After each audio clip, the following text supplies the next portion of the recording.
শব্দে এত শক্তি আছে যে কারোর মনে এতটা আঘাত দিতে পারে যে সে হয়তো জীবনে আর কখনো এগোতেই পারল না। তাহলে এই শব্দের প্রয়োগ খুব ভেবেচিন্তে করবেন। এবং এই শব্দের মতোই হলো নীরবতা।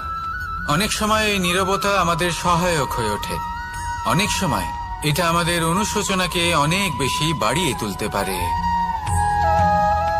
ভীষ্ম পিতামহ, অঙ্গরাজ কর্ণ যখন দ্রৌপদীর বস্ত্রহরণ হচ্ছিল তখন এনারা নীরব ছিলেন। দুর্যোধনের বিরোধিতা করেননি, ওকে বাধা দেননি। আর তারপর কি হলো সেটা আপনারা সকলে জানেন।